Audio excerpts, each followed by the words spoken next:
All right, Kyle, let's have a moment of silence for the amount of time that Maltsev and Miska were called up to the Hey, Avs Chris, how's it going? and then sent back down to the Colorado Eagles.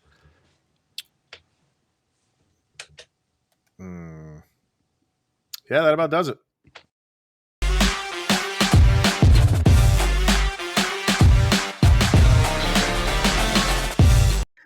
What's going on, Avalanche fans? Welcome to the Locked On Avalanche podcast, part of the Locked On Podcast Network, your team every day. I'm your host, Chris Maselli. Joining me, as always, Mr. Shaggy Von Doom himself, Kyle Sullivan. How's it going today, man? Kind of a bummer of a day. Yeah, it's the news you hate to wake up to. And of course, we get the hashtag Go Avs Go to soften the blow just a little bit. But man, it's so disappointing. Not good stuff in Avalanche land today. And if you don't know, they're not playing until Sunday because more games got canceled. So we'll get into all of that. There were call-ups, obviously, if you're watching on YouTube. One was very brief. Two were very brief. We'll talk about those. I mean, things are happening because the Avs are practicing. They are practicing it, and this is not their fault. Yeah, they seem to be coming back. It's the other team that we got to worry about, but they're not the only ones going through this stuff. We all are. So, but we'll get to all that. First things first. Thank you for making this your first listen of the day. Always appreciated. Follow the show on social media outlets, LOPN_Avalanche on Twitter, Locked On Avalanche on Instagram. Questions, comments, concerns, opinions to lockedonavalanche@gmail.com, and follow the show's YouTube channel over on YouTube. So, started out the week. We talked about yesterday with the cancellation. We're supposed to be playing as we are recording this. They should have been playing, but we knew we knew last week that they were going to postpone all the games on Monday. So we were going to talk about tomorrow's game or Wednesday, Wednesday's game, and Friday's game because they were both playing the Stars. And then, in the afternoon, late in the afternoon, they announced that they were canceling 3 games, 2 of which are Avalanche games. And you're just like, oh my God, it just goes on and on and on. So now the Avalanche are not going to be playing until Sunday, which is 2022. Their 2001 season is in the books. Yeah. And this is not the Avs' fault, more or less. I mean, this really all comes down to Dallas. They have a lot of guys still in the protocol. The Avalanche do as well. We went over that yesterday. But I mean, are we feeling like the Avs are going to play Sunday against Anaheim, or is this just going to go on until who knows, until after the February break? Well, this is becoming one of those things. Like, before we hit record, I was just catching up on the news. It looks like Washington is the new one that's having a COVID outbreak, and it's like, if it's not us, it's now you got to start thinking of your opponent, because this was a back-to-back, like almost an ideal setup when it comes to how you handle it. I mean, a home and a home, it's a great little setup to play a team, kind of how we handled it in the bubble season. And Dallas got hit hard this morning, and now we don't have an opponent till 2022. And I mean, yes, the rest is good, but you know that you're going to have to make up this game at some point. And when that happens, it might not be fun. Because what do the Avs have now? They missed 4 games, right? Mm-hmm. That was the initial 4. The Vegas game is 5, and these two, now they have 7 games to make up. Mm-hmm. That's a lot. So your February break right now is going to be 7 games. So, that's not a full month. In November this year, the Avs played 10 games. Mm-hmm. And then in December, they were supposed to play like 16. So it's not reaching that level yet, but that could have been a nice little break for the Avs in February. Get really healthy for a nice run last few months of the season. If it stops at 7 and that's all they need to make up, that's still a nice little break that they'll get. But how often are they going to play games? Yeah. In February? We don't know. what the schedule is going to look like. Are they going to play 2 games a week? That's 7-8 games, obviously, but it gives them kind of a break, but not as much. I think there's going to be other teams that are so well rested because they haven't missed as many games as the Avs. Is that a little unfair? There's nothing you can do about it. There's nothing you can do about it. There's nothing you can do about it. And this is one of the things that comes into play when it comes to the playoffs and who's got rust and who's rested and who's ready. There's a difference in like having a break and utilizing it for rest and rehab. And then there's rust where you're sitting around too much and you're not getting game time, which becomes detrimental. And with this little break, I mean, what you're anticipating in February, you're getting now. And now you're prepping for a 4 games in a week next week. Well, in 2022, when we start off with the Ducks, that's 4 games. And what's next week's schedule? So they have the Ducks on Sunday, right? Yes, they have the Ducks on Sunday. They have Chicago on Tuesday, Winnipeg on Thursday, and then revenge against Toronto on Saturday. Where are those other 3? Because Toronto's obviously at home because they already played them in Toronto. Where's those other games? Winnipeg's at home. Chicago is in Chicago after the Ducks game. Which the Ducks game is at home. Mm-hmm. So they're home, away, home. Okay. All right. As far as the Dallas Stars, they were. Let's see. I'm looking at the Dallas Morning News, and they added on Monday morning. They added Rope Hintz and Asa Lindell. And that brings their total up to 8, I believe. At Hints, meaning the club now has 8 players and 2 staff members in the protocol. And then in their AHL system, they have 13 players and 2 staff members. So they can even call up guys to fill out the roster if they wanted to. And it's crazy. They have this little like Excel spreadsheet in this article, and they have 11 guys that they could dress for a game, 7 forwards and 4 defensemen. It's not feasible. Like they don't have the players right now that to go play a game. So and it's just unfortunate that, you're playing them back to back. That's the unfortunate part. Is fine. If you're playing them once, reschedule that game. And then if you're playing a different team on Friday, it's not what you want. You want to get back on the ice as fast as possible. But okay. But how unlucky is it that your next 2 games are against this team and now you're not playing all week again? And this would have been a fantastic test with how Dallas has been looking before everything got a little crazy. Colorado really needed this, especially because last game the Avalanche played was that Nashville game. And that wasn't really a great game. No. So Dallas home and home would have been a fantastic get back on track series. And we don't even get that. And we have to go up against a really sneaky good leading the Pacific Anaheim Duck team. Yeah. So, I mean, that's putting your feet to the fire there, but I would have really enjoyed a Dallas home and home, and we're not getting that chance.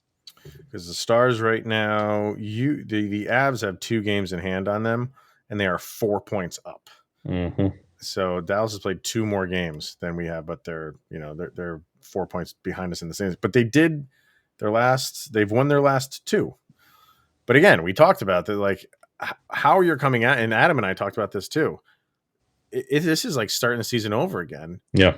Especially for teams like the Avs, because they've had as much time off as anybody. And is this going to take them a little while to get back into the swing of things?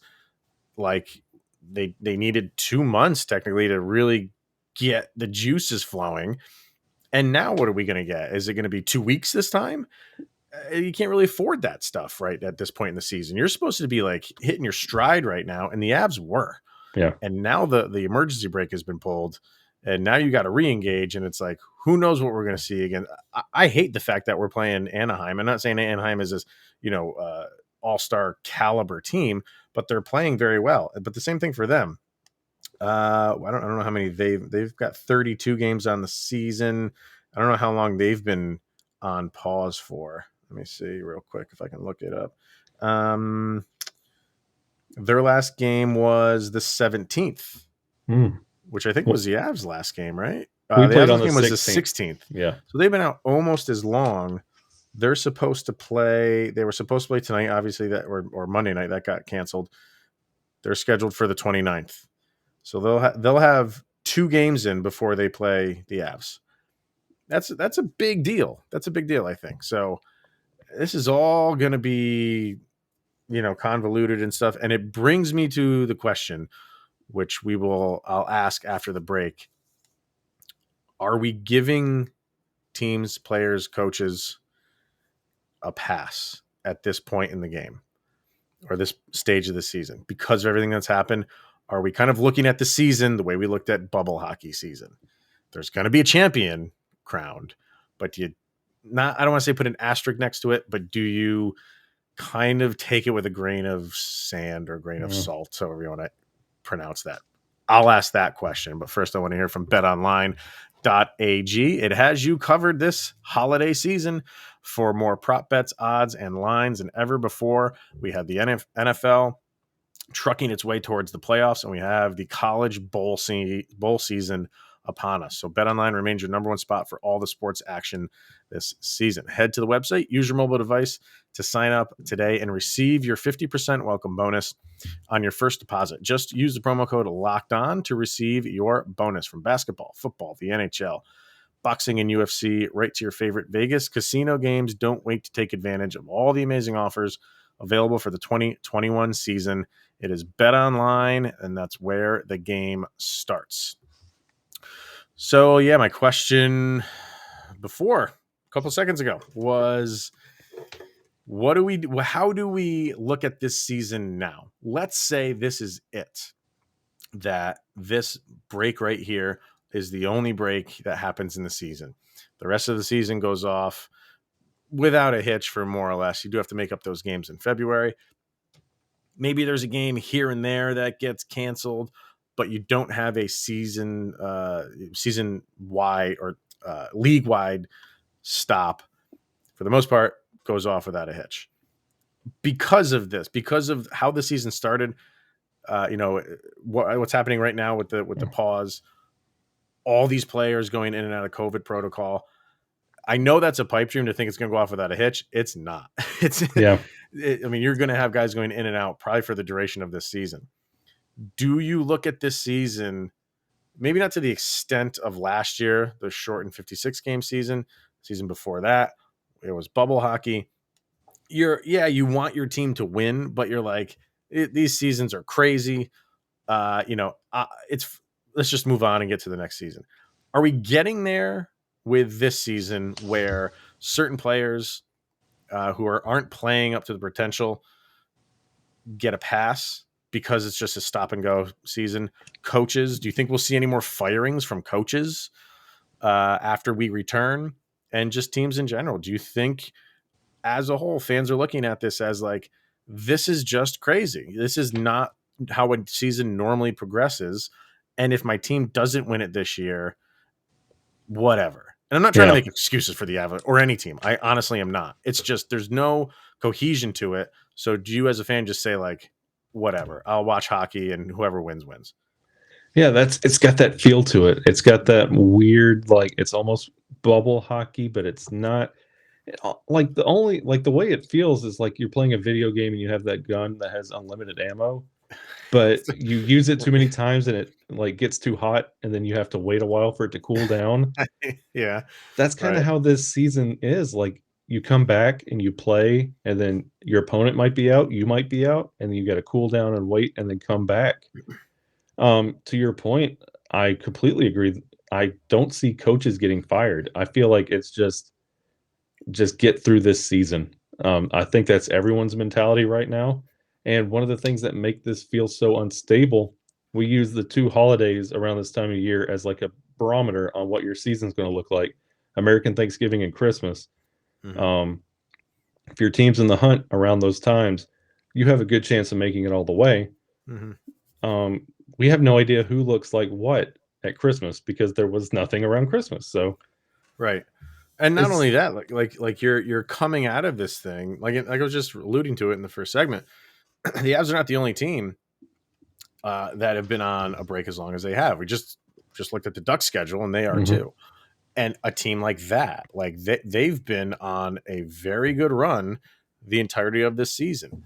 If they come out of this thing and just start tanking, how do you handle that as a fan? How do you handle that as a GM, as a coach, as a player? How do you're like, we were going at a good clip, and to no fault of our own, our season got stopped for a few weeks, and we just couldn't capture that magic again. So if that happens, what does that fan base say? Something like that.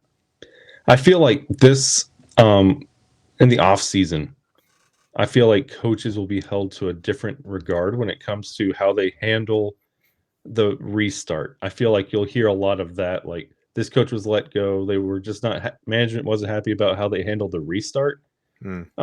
Because we were talking about Dallas earlier, and talk about a coach on the hot seat. He can't go anywhere right now because you're not going to get anybody in there because even staff is on protocol. Right. So it's a good point. At the end of this season, if Dallas comes back from this little pause and they're barely getting through, like sub 500, I think that could be the reason they get rid of bonus and move on from there. Like there's so many little factors that could be used, and you're not going to see a lot of moving until the end of the season. But like looking at the Dallas coming up, that would be one of the teams that if everything was going regular, I don't think we would see the same head coach in this game. Right.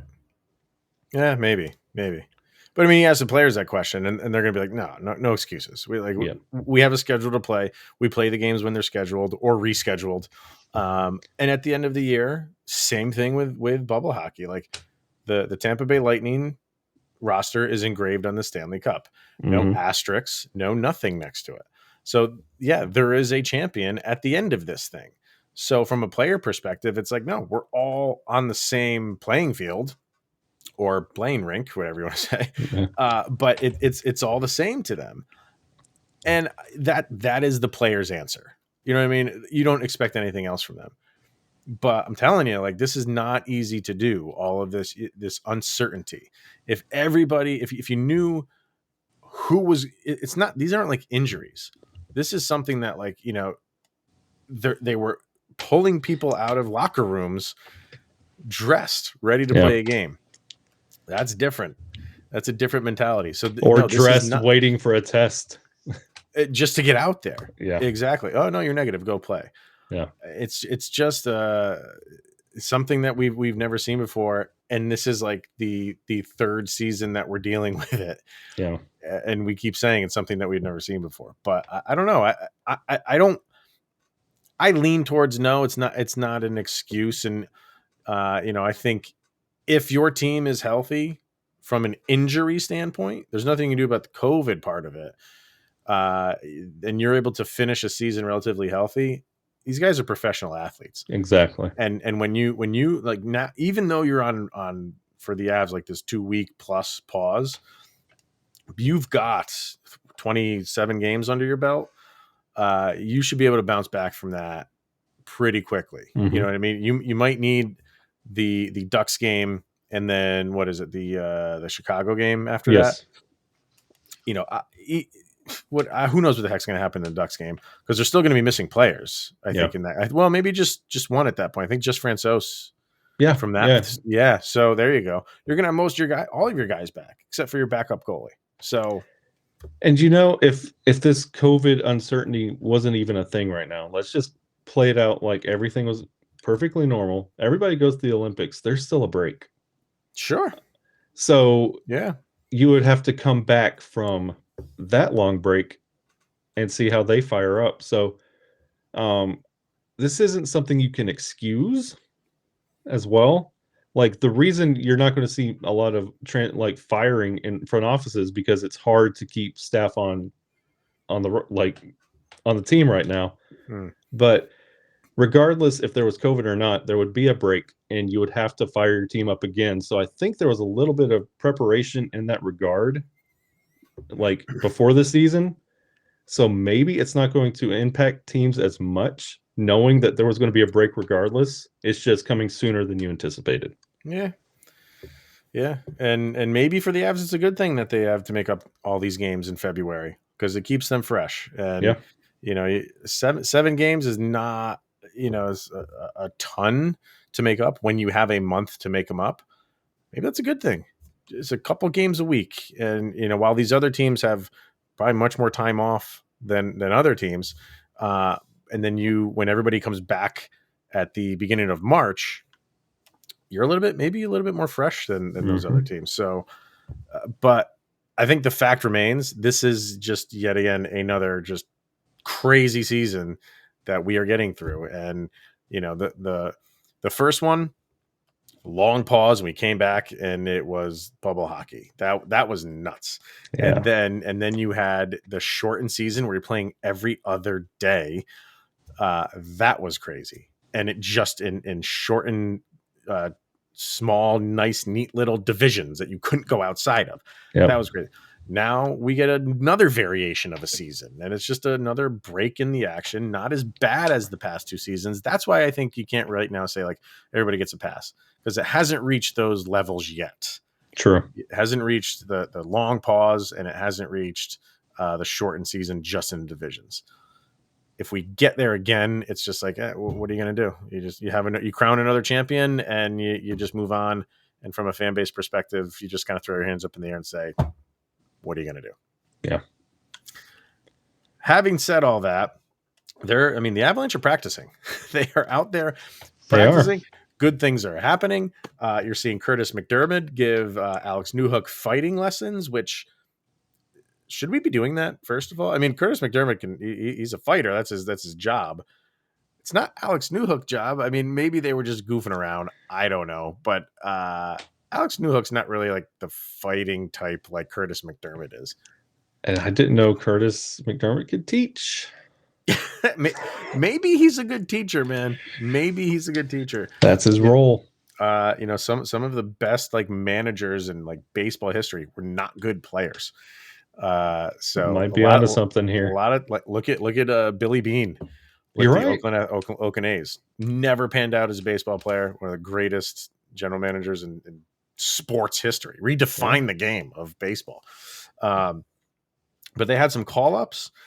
They had Maltsev and Miska get called up, along with Cal Burke and Trent Miner on the taxi squad. And then when it came out that the games were canceled, they immediately sent Maltsev and Miska back down.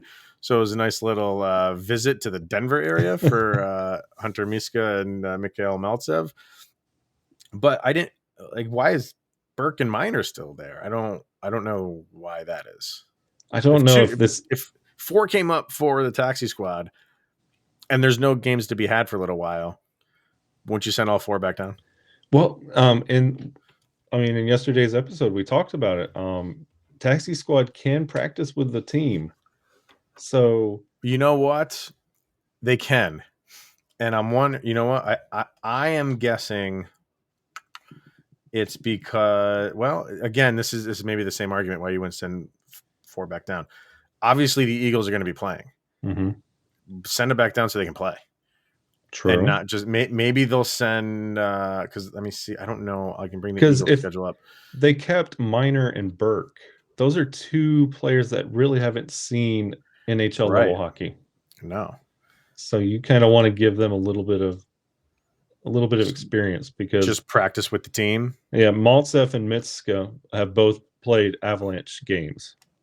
Right. So let Burke and Miner stay up a little bit, kind of see how everything goes, let them practice with the team, watch Curtis McDermott teach people things, and maybe go from there. So you got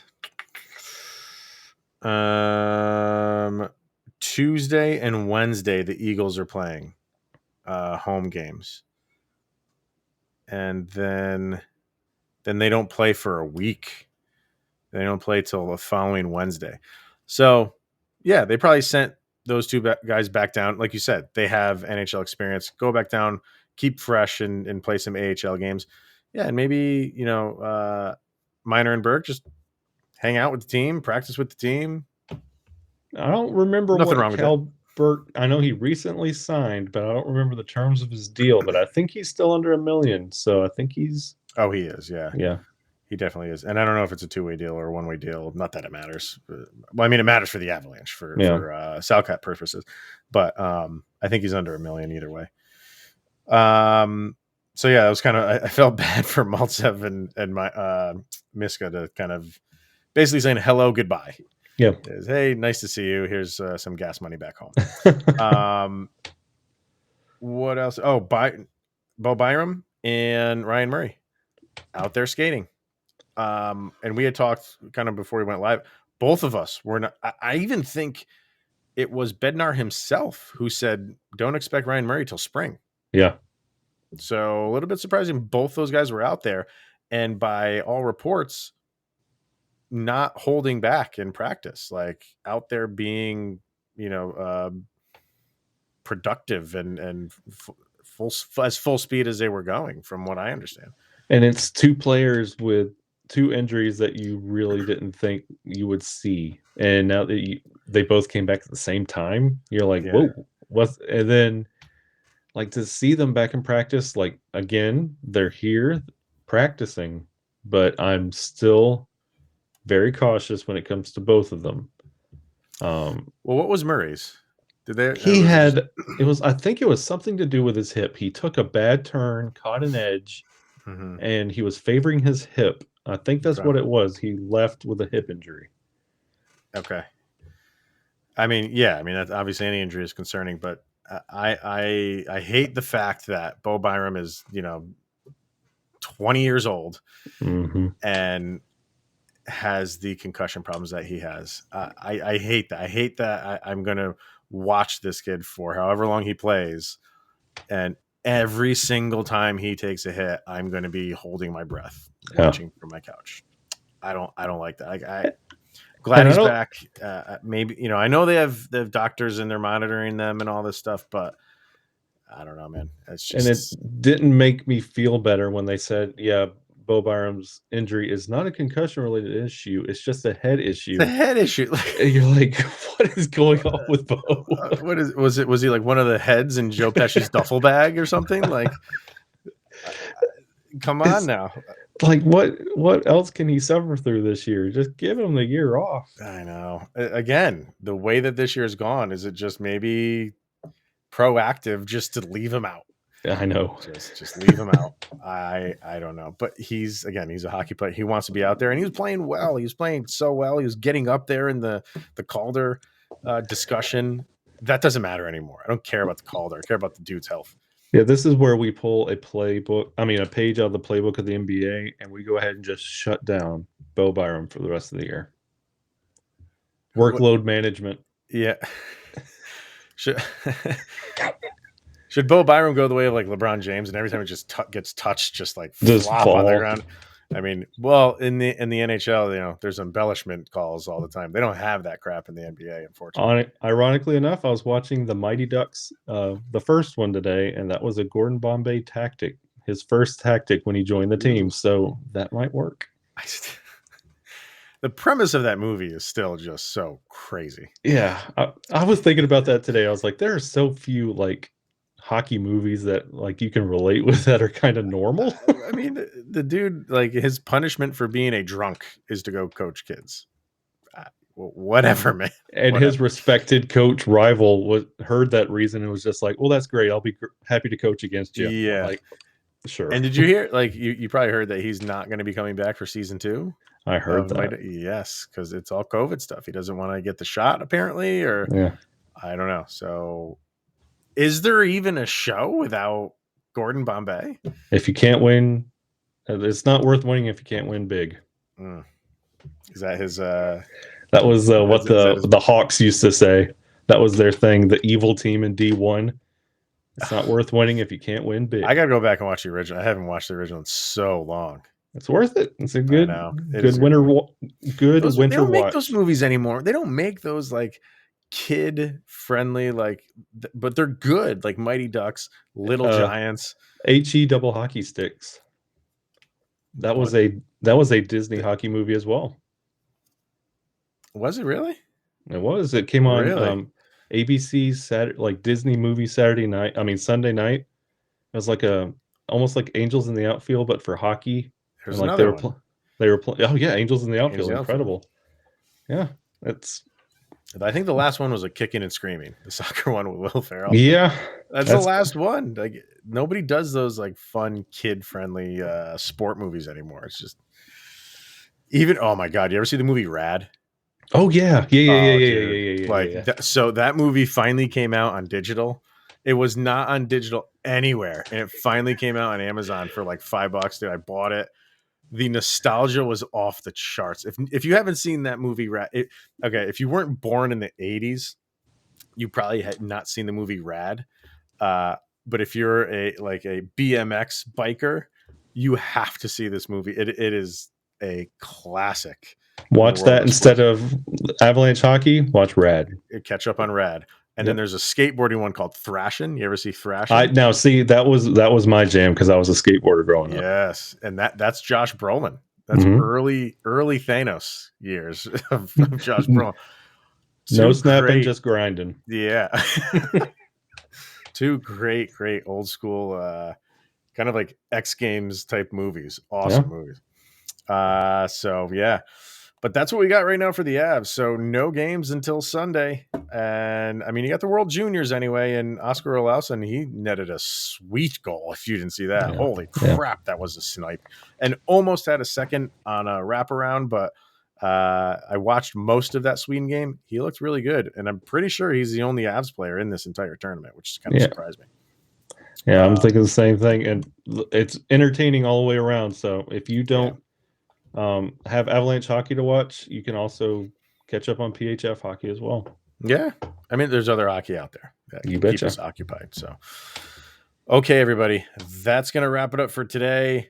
We'll see where this thing goes. Any more news that's coming out, obviously, we will talk about it tomorrow. But until Monday, until the new year, we won't be talking about an Avalanche hockey game, which is unfortunate. But there's always stuff to talk about here at Locked On Avalanche. So thank you for making this your first listen of the day. Definitely go check out Locked On NHL. They're talking about the World Juniors and getting you caught up on everything going on around the league. So that'll do it. Thank you, everybody, for tuning in. That is Mr. Shaggy Von Doom, Kyle Sullivan. I am Chris Maselli. This is the Locked On Avalanche podcast. We'll see you guys tomorrow.